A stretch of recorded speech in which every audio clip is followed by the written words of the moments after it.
Olá, meus amigos, minhas amigas, eu sou o professor Hugo Góes e neste vídeo nós comentaremos a prova de Direito Previdenciário do concurso do INSS, prova esta que foi aplicada no dia 27 de novembro de 2022. Então eu vou trazer para vocês uma espécie de um gabarito extraoficial. Gabarito segundo o professor Hugo Góes, que não necessariamente vai ser igual ao gabarito dos demais professores de direito previdenciário e também não necessariamente vai ser igual ao gabarito preliminar que vai ser divulgado pela banca organizadora do concurso. Por que não vai ser igual? Porque direito, aqui nós vamos comentar uma prova de direito previdenciário. Direito previdenciário não é uma ciência exata. As matérias de direito, elas admitem interpretações diferentes. Então, o gabarito extraoficial que eu vou passar para vocês aqui é o gabarito de acordo com a minha interpretação. Bem, se alguma questão lá no gabarito a ser divulgado pela banca der uma resposta diferente da que eu vou dar aqui para vocês, eu vou orientar os meus alunos a apresentarem recurso contra esse gabarito que foi diferente do que eu vou mostrar aqui para vocês. Mas eu digo logo que tem algumas questões que cabem recurso, tá legal? E as questões que cabem recurso eu vou dar um gabarito, o gabarito é esse. Porém, quem errou pode apresentar um recurso por isso, por isso e por isso. Tá legal? Então vamos a essa tarefa árdua. É essa tarefa aqui de comentar essas 70 questões de direito previdenciário. Olha, nós vamos gravar mais de um vídeo aqui resolvendo essas questões, porque quando der 30 minutos aqui eu paro e depois começo outro vídeo. Vai ter parte 1, parte 2, parte 3, não sei quantas partes deram. Cada vídeo só vai ter 30 minutos para o vídeo não ficar muito grande, tá legal? Então vamos lá para a questão número 51. Que é a primeira questão de direito previdenciário, que diz assim: são garantias. Espera aí, deixa eu pegar aqui uma canetinha. E botar uma cor de uma tinta legalzinha. Pronto. Vamos lá, voltando aqui. Questão número 51. São garantias a uniformidade e a equivalência dos benefícios e serviços às populações urbanas e rurais. Até agora tá certo, né? Embora não se objetive, essa expressão assim, não se objetive, é a mesma coisa que não é um objetivo a equidade na forma de participação do custeio.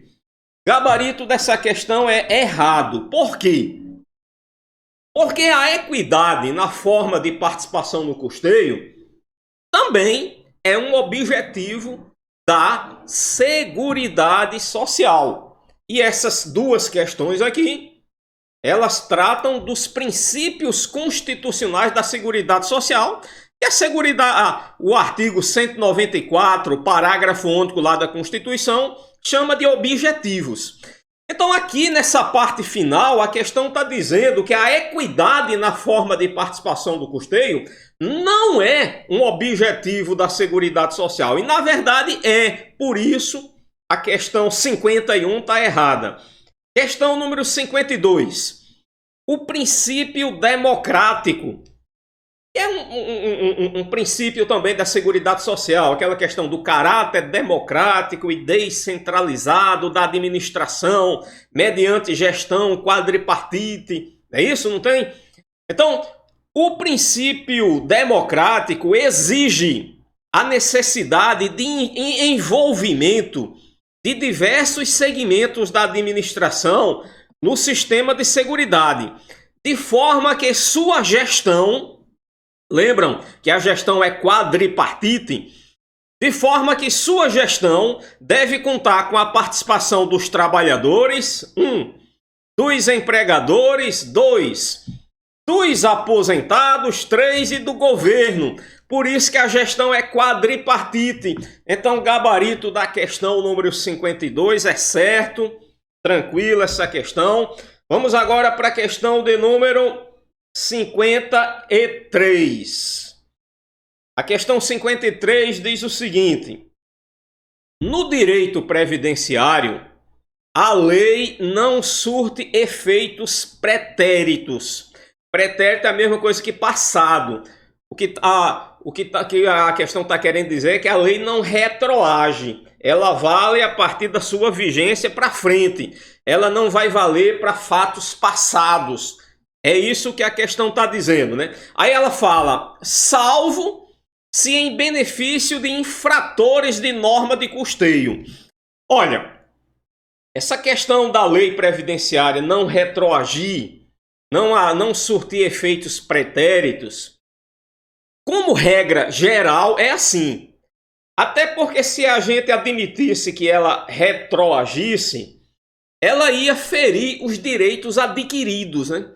Por exemplo, uma determinada pessoa hoje já preenche todos os requisitos para se aposentar, né? É um homem, tem 65 anos, já tem mais de 20 anos de contribuição, então ele já preenche, mas ele não quis se aposentar ainda.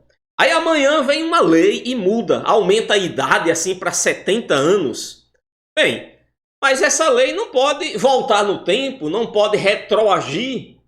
Aquele cara que já tinha preenchido os requisitos já tem direito adquirido. Aquela lei não vai voltar para prejudicá-lo. Então, em regra, é assim. Agora, existem alguns casos em que a lei, mesmo tratando de assuntos previdenciários, ela retroage, ela volta. Na parte de custeio previdenciário, tem esses casos. É porque a parte de custeio previdenciário, a gente está tratando de um tributo. Que é o quê? As contribuições sociais, as contribuições previdenciárias, são uma espécie de tributo. Aí para elas aplica-se o Código Tributário Nacional. Aí vejam aqui o que diz o artigo 106 do Código Tributário Nacional. Olha aqui, ó. Código Tributário Nacional, artigo 106. A lei aplica-se a ato ou fato pretérito. Vejam. Aí aqui, ó. Em qualquer caso, inciso 1, em qualquer caso, quando expressamente interpretativa, excluída a aplicação de penalidade à infração dos dispositivos interpretados. Mas aqui, no inciso 2, fala, tratando-se de ato não definitivamente julgado, quando deixe de defini-lo como infração. Então imagine que um contribuinte cometeu determinado ato que é uma infração à legislação de custeio previdenciário. Mas esse ato ainda não foi julgado, ainda não lavraram auto-infração contra ele ainda não se defendeu no âmbito administrativo. Bem, aí o que ocorreu?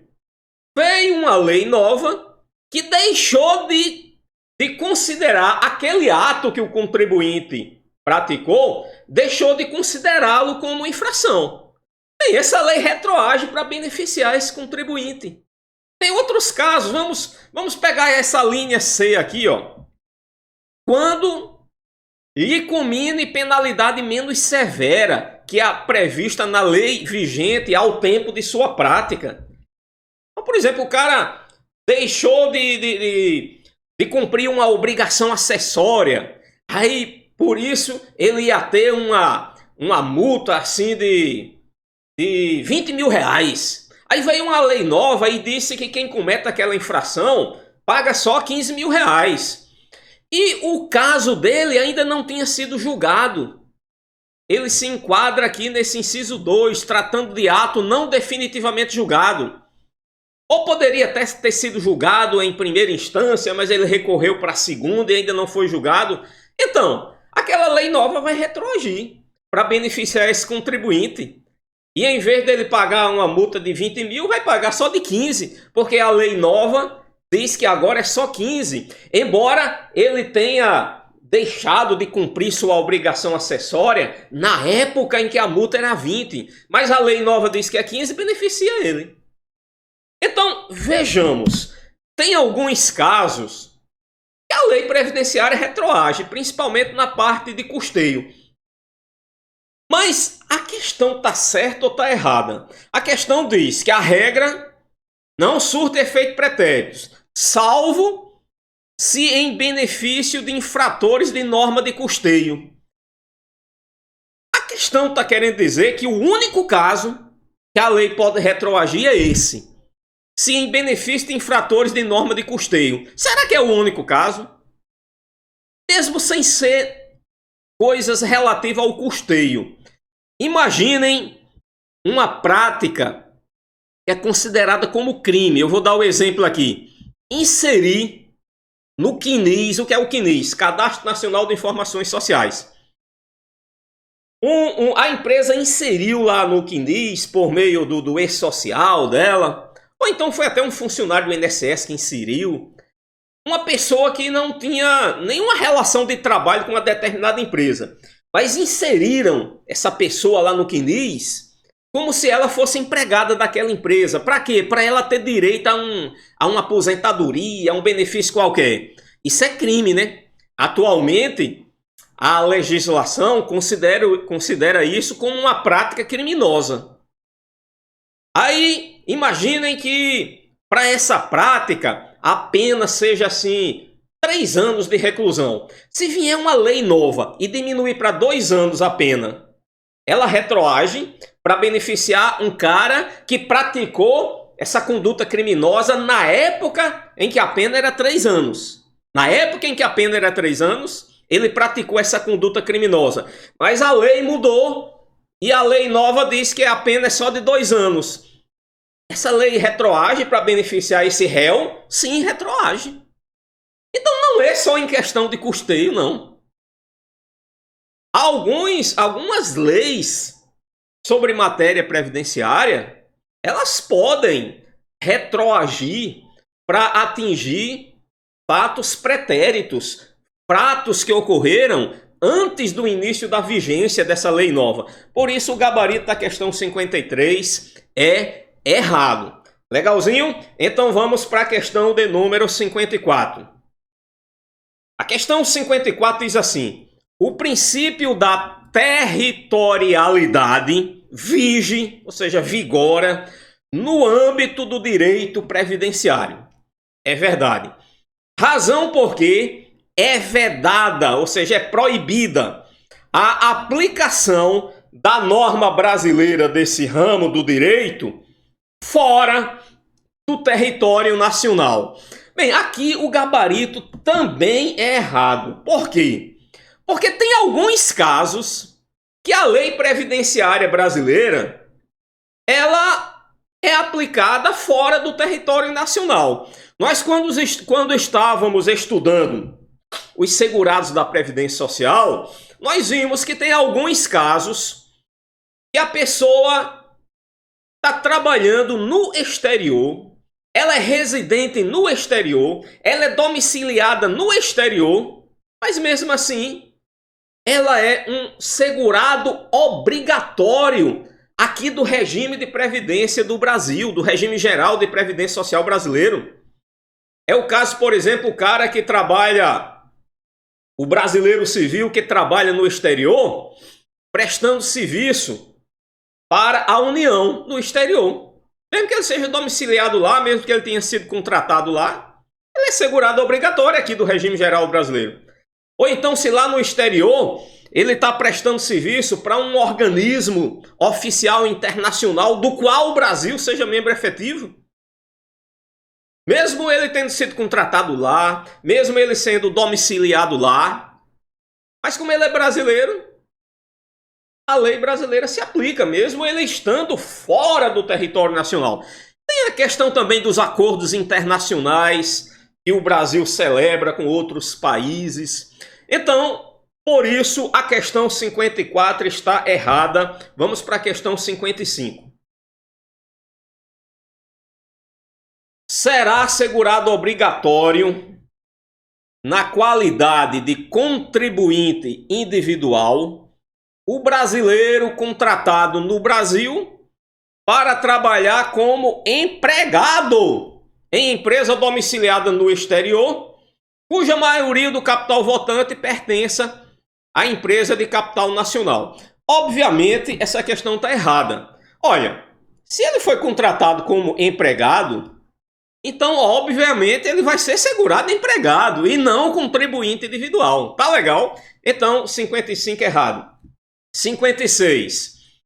É considerado segurado obrigatório o exercente de mandato eletivo federal, estadual ou municipal, desde que não vinculado a regime próprio de previdência social. Isso aqui tá certo, né? O cara foi eleito prefeito, deputado, presidente da República, e ele não tem nenhum vínculo com o regime próprio de previdência. Ele vai contribuir para o regime geral, na condição de segurado empregado. E se ele for um servidor público ocupante de carga efetiva, amparado por regime próprio, e vai ter que se afastar do cargo para assumir o mandato, aí ele não vai contribuir para o regime geral, ele continuará contribuindo para o seu regime próprio de origem. Por isso que a questão fala, desde que não vinculado a regime próprio de previdência social. Então, questão 56, certo? Vamos para a questão 57. Questão 57 é aquela que situação hipotética, assertiva. Eu elaborei várias questões e disponibilizei aí nas redes sociais, assim, dessa forma aqui, né? E também lá no pré-prova que eu participei lá no Rio de Janeiro, organizado pelo GG Concursos, eu também resolvi várias questões que eu mesmo elaborei, baseado nessa forma aqui, porque o Sebrasp utiliza muito essa forma. Coloca uma situação hipotética e em seguida uma assertiva. O que você tem que julgar é a assertiva. Porém, você vai julgar a assertiva com base na situação hipotética que foi apresentada. Então vamos ver aqui a situação hipotética. Daniel, pessoa física residente em imóvel rural, desenvolve como produtor e de forma individual atividade agropecuária em área de 3 módulos fiscais, com exploração de atividade turística na propriedade rural durante 90 dias por ano. Assertiva. Nessa situação, a exploração da atividade turística na propriedade rural não descaracteriza a condição de segurado especial de Daniel. Certo? Aqui ele desenvolve atividade agropecuária, a propriedade tem 3 módulos fiscais, poderia ter até 4, né? Mas aqui só tem 3. Ele exerce atividade turística, mas é só por 90 dias durante o ano. Poderia ser até 120 dias por ano. Então, o exercício dessa atividade turística que ele desenvolve lá na propriedade, isso não descaracteriza a sua condição de segurado especial. Certa a questão 57. Bem, aqui eu esqueci de dizer anteriormente, mas vou dizer agora. As provas... Todas as provas têm as mesmas questões, mas a numeração não é a mesma. Existe mais de um tipo de prova no tocante à numeração. Por exemplo, uma questão que aqui está sendo 56, lá na prova que você fez pode ser a 55, a 57. Tá legal? Então, se a sua prova está combinando a numeração, beleza. Se não está combinando... preste atenção ao enunciado e não necessariamente no número da questão, tá legal? Mas aqui nessa prova que eu peguei aí, que eu tive acesso aí pela internet, num site aí que tinha, essa numeração aqui, questão 57, certo? Vamos lá para a questão de número 58. São segurados facultativos o ministro de confissão religiosa. Opa, aqui já pode botar errado. Ministro de confissão religiosa, membro do Instituto de Vida Consagrada, eles são segurados obrigatórios como contribuinte individual. Aqui está dizendo que é facultativo, é errado, sem problema, né? Questão 58 é errado. 59. Para fins previdenciários, considera-se empresa, a firma individual ou sociedade que assume risco de atividade econômica, a ela equiparando-se a cooperativa e a missão diplomática. Aqui está certo, traz o conceito de empresa para fins previdenciários, que tem lá na Lei 8.212, e cita duas entidades aqui que, conforme a Lei 8.212, equiparam-se à empresa, que é a cooperativa e a missão diplomática. Aqui, questão 59, tudo certo. Questão de número 60. Diz: a filiação de um segurado obrigatório à Previdência Social se caracteriza com o pagamento da primeira contribuição previdenciária desse segurado. Aqui está errado, porque está falando de segurado obrigatório. Se estivesse falando de segurado facultativo, estaria certa, né? Mas segurado obrigatório, a filiação decorre automaticamente do exercício da atividade remunerada, mesmo que ele ainda não tenha pago nenhuma contribuição. Não confundir filiação com inscrição, não é isso? Então, questão 60, gabarito errado. Questão 61.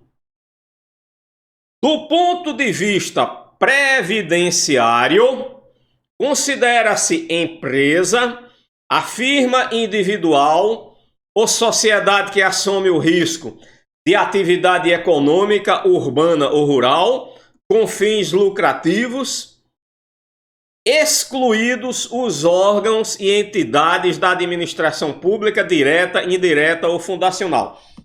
Essa questão está errada e tem dois erros. A primeira, que ela diz é que tem que ser com fins lucrativos. Não, é com fins lucrativos ou não. E o outro erro é excluir os órgãos e entidades da administração pública direta, indireta ou fundacional. Não, esses órgãos públicos, para fins previdenciários, eles também são considerados como empresas. Por isso, o gabarito da questão está errado por conta desses dois erros. Questão de número 62.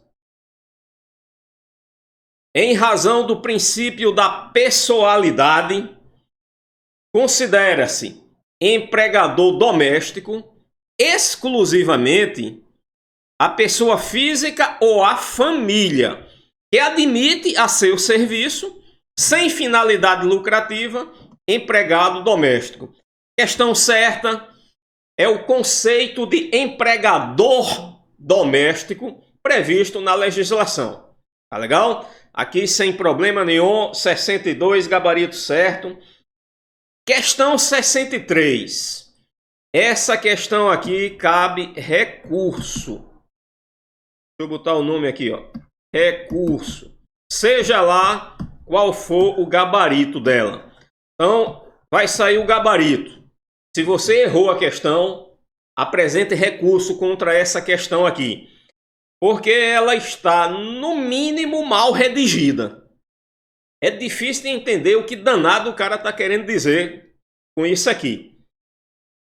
A questão 63 diz: constitui contribuições sociais, entre outras, as receitas das empresas. As receitas das empresas são contribuições sociais? Não. Existe uma contribuição social que incide sobre a receita da empresa.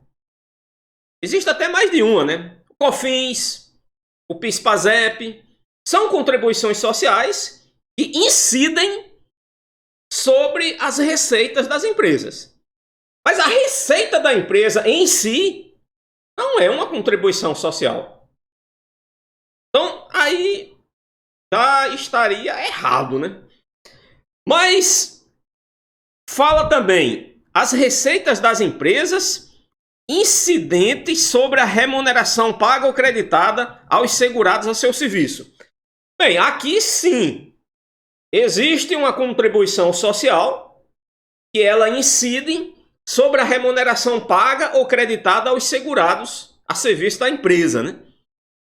É uma contribuição a cargo da empresa. Olha, se tivesse tirado essas receitas das empresas aí, se dissesse somente assim, constitui contribuições sociais, entre outras, as incidentes sobre a remuneração paga ou creditada aos segurados a seu serviço. A serviço das empresas, né? Aí estaria certa a questão. O problema é, constitui contribuições sociais, entre outras, as receitas das empresas. Não, a receita das empresas não é contribuição social, não. Imagina a empresa tivesse que entregar toda a sua receita a título de contribuição social. O diabo era quem queria abrir uma empresa. Não é nem o lucro, é a receita, porque o lucro geralmente é menor do que a receita, né? Porque a empresa também tem despesa. Imagine se a empresa tivesse que entregar toda a sua receita para financiar a Seguridade Social. Quem é que ia querer abrir uma empresa no Brasil? Ninguém, né? Vou trabalhar feito um doido, administrando a empresa. E tudo que ia entrar, eu tenho que dar para o governo, não fico com nada. E ainda tem que assumir as despesas. Então, aqui, eu vou colocar gabarito errado. Mas eu tenho uma desconfiança muito grande que o gabarito vai ser certo. Então, se por acaso o gabarito estiver certo, eu vou te ajudar a elaborar um recurso, tá legal? E se você não precisar da minha ajuda, você elabora sozinho, tranquilamente. Mas, na minha opinião, tá errado. Mas eu tenho uma impressão grande que a banca vai dizer que tá certo. Eu tenho uma desconfiança de que o examinador se enrolou aqui e não soube escrever o que ele queria. Por isso que eu acho que o gabarito preliminar dessa questão vem certo. Mas se vier certo, aí tome recurso. Você não pode deixar de entrar um recurso se você errar essa questão. Às vezes o que lhe aprova no concurso é o recurso que você apresentou e que a banca considerou. E detalhe, as pessoas que vão examinar o recurso não são a mesma que elaborou a questão, não. E se fosse a mesma, ele tinha uma tendência, não, eu tô certo. Ele ia olhar para você e ia dizer, como é que foi aquele negócio? Perdeu, não sei o quê. Um cara aí disse, perdeu, me lembro o que foi que ele disse, não. Perdeu mané, né? Ele ia olhar para você e perdeu mané. Se fosse o mesmo, né? Ele ia ter uma tendência muito grande a ele querer dizer que ele tá certo. Não, mas quem vai examinar o teu recurso são outras pessoas, não é o mesmo que elaborou a questão, não. E senão ficava negócio descontrolado, não é isso? Então, minha opinião, 63 errado. Se vier certo, a gente entra com recurso. Questão 64. As multas, os juros moratórios, as multas e os juros moratórios constituem outras receitas da Seguridade Social, nas quais não se inclui a atualização monetária. Isso aqui está errado. O artigo 27 da Lei 8.212, ele traz uma lista daquelas receitas de outras fontes. É porque as receitas da Seguridade Social, elas são divididas em 3 grupos, né? Receitas da União, receitas das contribuições sociais no âmbito federal e receitas de outras fontes. Nessa receita de outras fontes, uma delas são as multas e os juros moratórios, mas nesse juro moratório está incluso a atualização monetária conforme o artigo 27 lá da Lei 8.212. Por isso que o artigo 64 está errado. Então, meus queridos, vamos dar uma paradinha no vídeo aqui para não ficar muito grande. Logo em seguida gravaremos outros vídeos com parte 2, parte 3, para o vídeo não ficar muito grande, tá legal? Já já a gente continua.